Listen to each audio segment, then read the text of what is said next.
What's up sa inyo lahat mga kalapatids, isang mapagpalang Thursday night. Ayan, meron tayong loading ngayon mga kalapatids sa BBCM.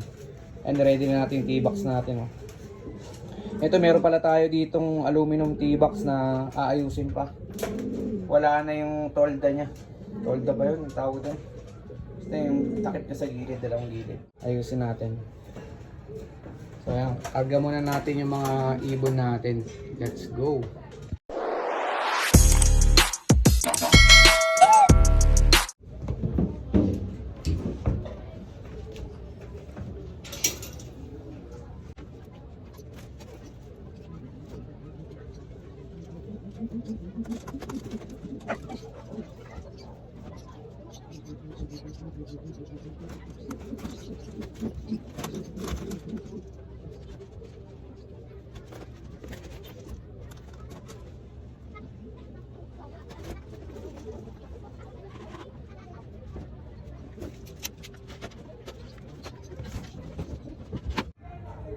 So ayan mga kalapatids, so ito na yung mga kalapati natin. 4 lang, syempre yung NHPC natin nandun dahil bukas na yung loadingan niya na third lap to Gigaraw.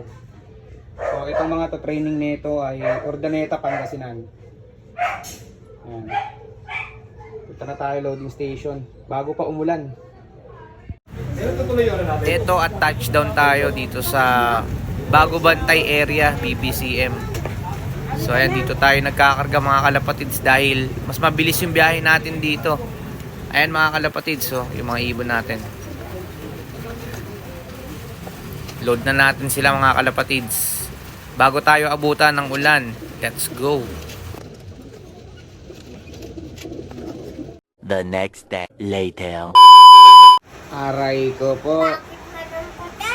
Ayan mga kalapatids, time check natin 11:50 na ng tanghali.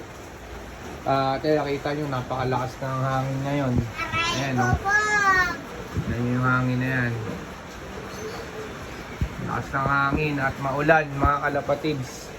So yung update sa mga ibon natin sa BBCM, hindi maganda yung panahon sa Urdaneta, Pangasinan. Kaya binaba ng Philippine Arena, bandang Pampanga mga kalapatids. At hanggang ngayon hindi pa rin nabibitawan yung mga ibon doon dahil hindi pa rin maayos yung panahon doon. Kahit Pampanga na lang yun mga kalapatids, kung ganyan kalakas yung hangin, mahirapan pa rin yung mga ibon natin, baka madisgrasya pa. A few moments later.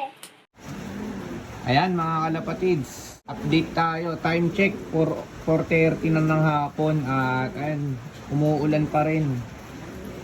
Tapos, pero yung hangin medyo malakas pa rin at hangin natin dito mga kalapatids. So, tapos update sa mga ibon natin sa BBCM, hindi rin na-release sa may arena. Ang ginawa ay binaba na doon sa may main, sa may Galman mga kalapatids. Andun na yung ibon natin. So hindi natin alam, baka bukas na yun papakawalan ng umaga at malakas pa rin yung ulan. So yun mga kalapatids, good luck sa atin. Yung NHPC natin tuloy kargahan nito. At linggo pa yung bita, hopefully gumanda ang panahon sa linggo. So Gigaraw. Ayun lang mga kalapatids, yung update sa BBCM birds natin. At good luck sa ating lahat mga kalapatids. Ingat tayo palagi. Happy flying and God bless.